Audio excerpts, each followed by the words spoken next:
en el anfiteatro de Villa María. Después ponemos algo de La Renga, ¿querés? ¿Cómo no? Con bueno, mucho del gusto. otro lado de la línea lo tenemos a nuestro querido amigo Gonzalo Fiorviani, analista internacional. Buenas tardes, Gonzalo, ¿cómo estás? ¿Qué tal? Muy buenas tardes, un abrazo grande ahí a todos y todas ahí en el piso y un saludo a toda la audiencia de Radio Ciudad. Bueno, muchas ¿Cómo gracias, andan? muchas gracias. Bien, bien, contentos porque vos llegás a la radio y hace, no sé, un mes atrás y llegábamos de noche y ahora ya llegamos de día, hermoso. Sí, ya uno empieza a revivir ya en esta época del año, ¿no? Ya empieza a cambiar el ánimo, empieza a cambiar todo. Mucho viento, lo único. Sí, pero bueno. Ya se vienen las mejores épocas, se vienen ahora. Sí, el problema del viento es para los que estamos perdiendo las chapas, ¿viste? Te ventilan lo que es las entradas y bueno, esas cuestiones, pero bueno, una gorra se soluciona rápidamente. Claro, solucionás con eso y listo. Che, Gonza, bueno, más, diríamos, con más problemas está Europa, ¿no? Querido Gonzalo, con estas cuestiones, ¿no? El fin de la abundancia, estas cuestiones que están pasando en los servicios, en el gas, estas recomendaciones un poco media raras, como diciendo los fideos comelos al dente, bueno, cosas así medias. A ver, ¿qué nos podés explicar de lo que está pasando en Europa con respecto a todas estas cuestiones, Gonzalo? Bien, por supuesto, el denominador común a todo esto es la guerra de Ucrania, la invasión rusa a Ucrania, ¿no? Y las posteriores sanciones europeas a Rusia por un lado y luego Rusia que termina de cortar prácticamente todo el envío de gas hacia Europa por el otro. Y bueno, esto está generando ahora una situación, por supuesto, de escasez energética, de gas en general y en particular y de energías en general. Esto también impacta en la inflación que ya venía a partir de la pandemia, ya venía acelerándose de a poco y ya con esto, bueno, tomó un impulso muy grande, en algunos lugares ya una inflación de 2 dígitos mensual, en otros lugares inclusive se está hablando de que se va a empezar a espiralizar cada vez más y ya es la inflación más grande de los últimos 40, 50 años, por lo menos. Y esto va de la mano con recomendaciones de los gobiernos, más que recomendaciones, órdenes prácticamente de los gobiernos a sus ciudadanos de empezar a ahorrar energía. Por ejemplo, en Italia se va a poder usar calefacción durante solo 11 horas, agua caliente... Te hago un paréntesis, porque leí en algún portal de que va a ser muy fuertemente penada, diríamos, si no se respetan estas cuestiones, estas recomendaciones, que no son tan recomendaciones, son obligaciones. Sí, son obligaciones y va a ser muy penada, por ejemplo, pagando hasta 6 tarifas extra de luz o gas o agua en caso de violar estas recomendaciones. Se viene una situación muy complicada, el mismo Macron lo dijo.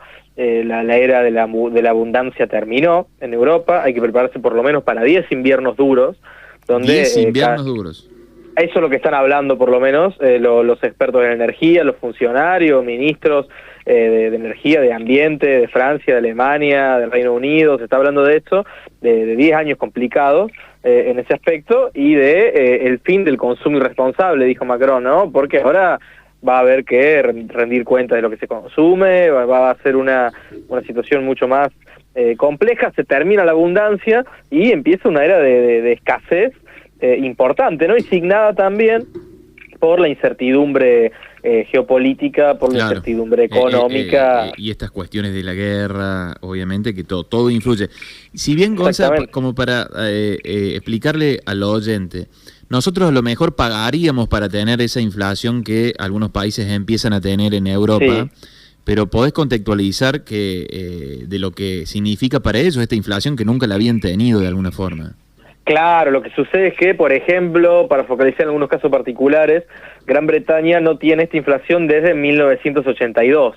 Claro. No están acostumbrados a convivir con estos niveles de inflación y que cuando uno ve las cifras decir, sí, nosotros firmamos por tener esa inflación, pero es una inflación general la que se da, por supuesto, ¿no? Cuando empezás a desagregar los puntos, ves que en alimentos tienen inflación del 30-40%, que en textiles también hay una inflación muy alta. Entonces, en los rubros más básicos, en servicio, por supuesto, ni hablar, en los rubros más básicos la inflación es muy alta realmente y se siente mucho en el bolsillo diario y no están acostumbrados a vivir con esta inflación. Caso de Italia o caso Francia, que no tienen esta inflación desde antes de entrar antes de la creación de la Unión Europea, ¿no? Entonces, estamos hablando de países que no están acostumbrados a convivir con estos números y que las poblaciones no están acostumbradas a encontrar mecanismos, estrategias para sobrevivir a esto, y esto en un contexto donde además van creciendo cada vez más los descontentos, ¿no? El descontento social, el descontento político,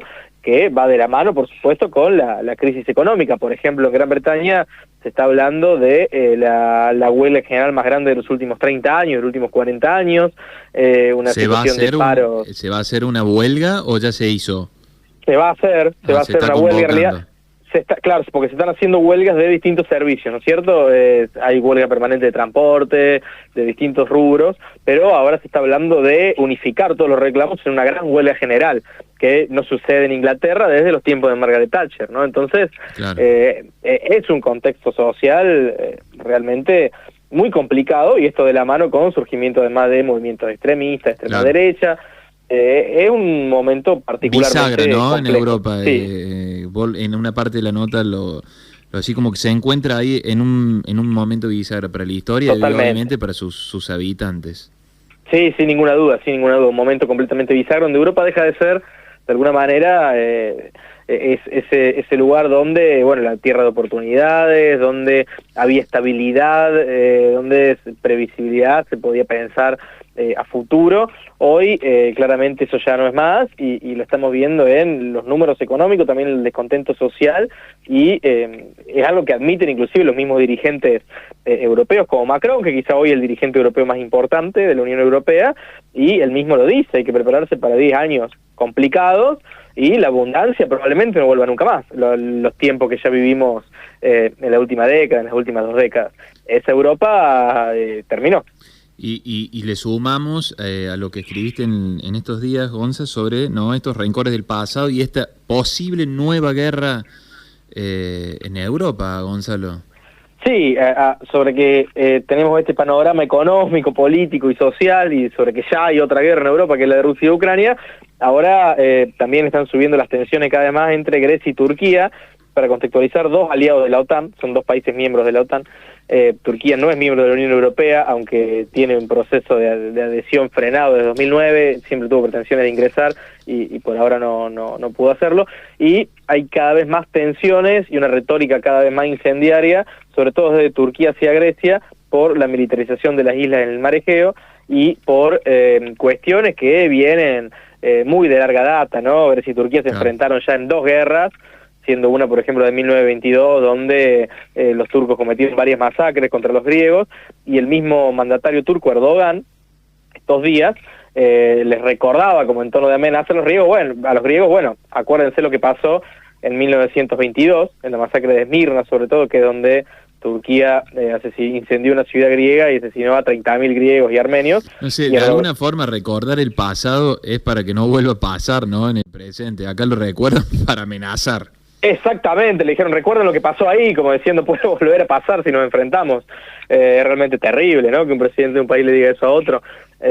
Claramente no es, como decís vos, el pasado se suele recordar para decir, bueno, aprendamos, no lo volvamos a hacer. En este caso recuerden que pasó esto, se lo podemos volver a hacer, ¿no? Es realmente terrible.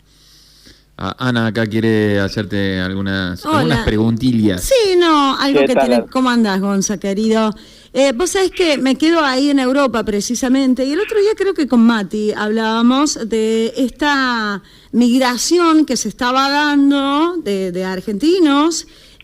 No nos olvidemos también que Europa es como el lugar soñado para muchos países también de la otra Europa o de África, ¿no? Que van a buscar como la tierra prometida allí Europa. De hecho, de aquí de Argentina se estaba yendo mucha gente después de la pandemia y bueno, de la crisis económica en la que estamos inmersos. ¿Hay alguna política que tenga en cuenta esto, por ejemplo, el arribo de gente, de inmigrantes precisamente a los países europeos? ¿Se tiene en cuenta esto? ¿Se endurece la mano para la gente que entra de manera ilegal? ¿Cómo está funcionando eso? No sé si hay alguna novedad al respecto. Nos preocupa el argentino que decide irse en busca de mejor vida y termina encontrándose con países que están pasando una de las peores crisis, como decías vos, de la historia. Sí, y una crisis que recién empieza y que se va a agudizar con el transcurso de los años. Sí, si Macron estipula 10 años, no sé. Claro, Macron, los alemanes, los británicos, todos están estipulando crisis de una década, por lo menos, ¿no? Y que se va a agudizar.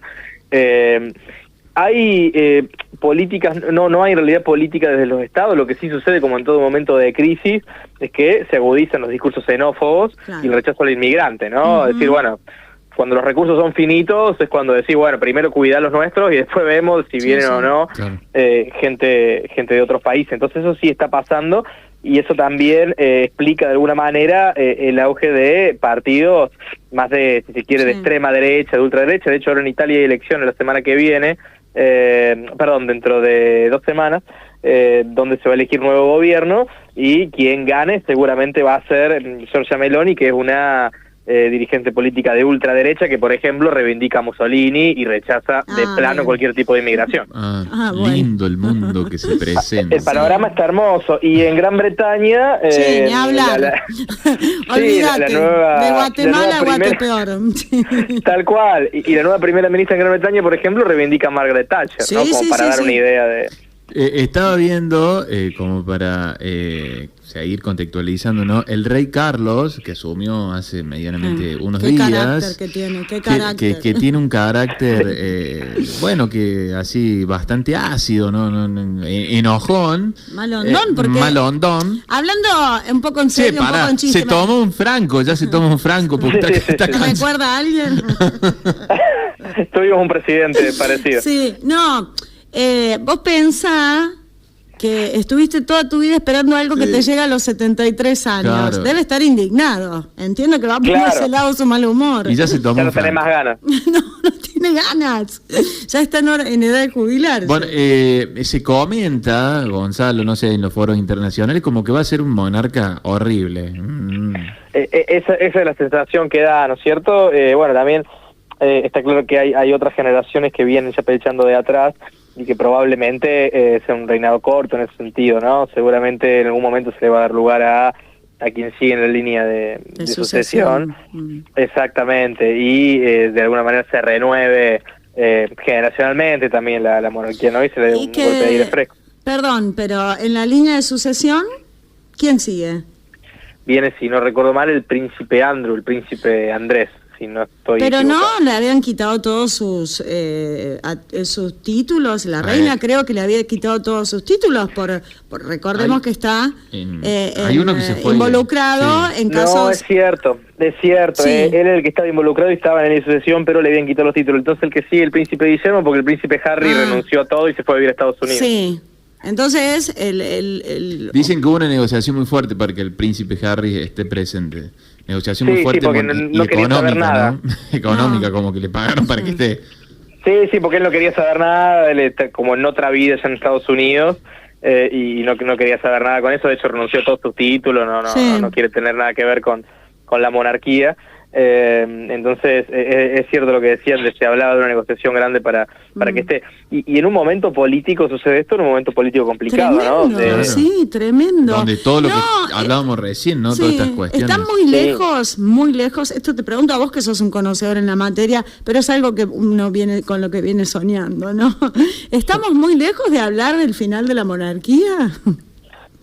Habría que ver. Yo creo que de lo que sí quizás no estamos lejos es de ver el final de la Commonwealth, la Mancomunidad de Naciones, viste que son 56 países que reconocen, y que ya muchos países de esos ya están pensando a empezar a pensar en celebrar referéndum para salir, empezar a dictar ya una transición. Australia, por ejemplo, tiene el ministro para la transición, que básicamente se dedica a esto, a ya empezar a ver la salida. Entonces estamos viendo claramente un cambio del poder, ¿no? Sí. Bien. Bueno, te vamos a ir exprimiendo un ratito más, Gonzalo. Por supuesto. Bien. Hoy no aclaró que no tenía tiempo, así que... Claro. Sí, lo exprimimos, lo aprovechamos. Gonzalo, la gira de Sergio Massa, nuestro ministro que estuvo, por los Estados Unidos, ¿qué se comenta en los foros internacionales? ¿Cómo viste la gira, las medidas o a los acuerdos que llegó Sergio Massa, Gonzalo? Muy interesante los acuerdos de la gira de Massa en los Estados Unidos. Claramente fue una gira exitosa, sin ninguna duda, ya desde el punto en que se reúne con Mauricio Claver Carone del BID, y Claver Carone hace un mes atrás venía a hablar pestes de la Argentina, decía que no podíamos pagar nuestras deudas, etcétera, etcétera, y ahora dice que Argentina está en condiciones de pagar, de que Argentina tiene una conducción política que está a la altura, etcétera, etcétera, tras reunirse con Massa y desembolsar $3.000 millones ahí de una, ¿no? Entonces, eso fue una gran reunión. Después, una reunión con la secretaria del Tesoro de los Estados Unidos, la funcionaria más poderosa en lo que respecta a la economía, que fue una reunión ahí bastante sorpresiva, no se esperaba, no estaba en agenda, y se logró ese encuentro. Pero como no es que el peronismo no tiene relación con otros países. Sí, claramente no es así. Es más, te diría, hoy claramente la Casa Blanca y el gobierno de los Estados Unidos está muy en línea con el peronismo en la Argentina, muy en línea con el gobierno del Frente de Todos, en el sentido de que inclusive, estos días el embajador Mark Stanley en Buenos Aires se reunió con la cúpula de la CTA y con Pablo Moyano de la CGT. Me sorprendió fuertemente, y de las declaraciones de Pablo Moyano, ¿lo escuchaste después? Qué más peronista que muchos de los nuestros, dijo Pablo Moyano. Es como que cuando vi eso, digo, hay como una ocurrencia y obviamente una picariada de Pablo Moyano, ¿no? Sí, por supuesto, pero más allá de eso, que está claro que, Pablo Moyano es muy hábil para ese tipo de declaraciones, pero más allá de eso, está claro que hoy hay un alineamiento geopolítico de los Estados Unidos. Creo que hoy la Casa Blanca se siente más cómoda con el gobierno del Frente de Todos, así como en Brasil se siente más cómodo con un regreso de Lula antes que con Bolsonaro, porque también lo que sucede es que hoy la Casa Blanca ve a la oposición argentina o al bolsonarismo en Brasil a émulos de Trump, básicamente, claro. Por su discurso, por su forma de manejarse. Por esta radicalización, ¿no? Que se ven, que exacto. Tuvimos el atentado frente a Cristina, son todas cuestiones que pasan por algo, no pasan porque hay un loquito suelto. Exacto, y acá también hay que recordar que cuando fue el atentado a Cristina, ahora que lo mencionás, Blinken, el secretario, uno de los miembros más importantes del gobierno de los Estados Unidos, salió a inmediatamente repudiar el atentado y solidarizarse con Cristina. El gobierno estadounidense también, varios funcionarios, se emitió una declaración en el Congreso. Salieron más rápidos ellos que la presidenta del partido opositor más fuerte en nuestro país. Sin duda que sigue sin solidarizarse, ¿no? A esta altura ya no lo va a hacer. Está clarísimo. De hecho, la declaración en el Congreso de los Estados Unidos también repudiando el ataque y solidarizándose con Cristina. Y toda una serie de movimientos que también van en línea con la exitosa gira de Massa en los Estados Unidos, que ven que hoy claramente el alineamiento geopolítico es ese, ¿no? Hoy Estados Unidos, la Casa Blanca, está apoyando al gobierno argentino porque, como decíamos antes, ve en la oposición a una radicalización, ve al trumpismo, básicamente, en la oposición, por lo que... y eso les da mucho miedo. Totalmente, no quieren saber absolutamente nada, ¿no? Bien, Gonzalo. Gonzalo, gracias por la comunicación. Mira, en homenaje a los Enanitos Verdes, a ver, te vamos a dejar elegir alguna canción de los Enanos. Ahí me has matado porque no es una banda que históricamente me guste mucho, pero pasate un clásico. Vamos con un clásico. A ver cuál elige nuestra querida Nadela. Recién estaba abajo de los escritorios cambiando unos cables y no se dio cuenta y le saqué una foto que por voy a subir a las redes. No seas malo. Sí. Pasar al grupo de WhatsApp. Tiene tendencia a hacerme quedar mal. Sí. Hace un ratito. ¿Cómo le gusta ridiculizar? Después, más tarde, cuento de dónde vino hace un rato. ¿De dónde? Querido Gonza, un abrazo grande. Gracias. Un abrazo grande y hasta la próxima. Chau.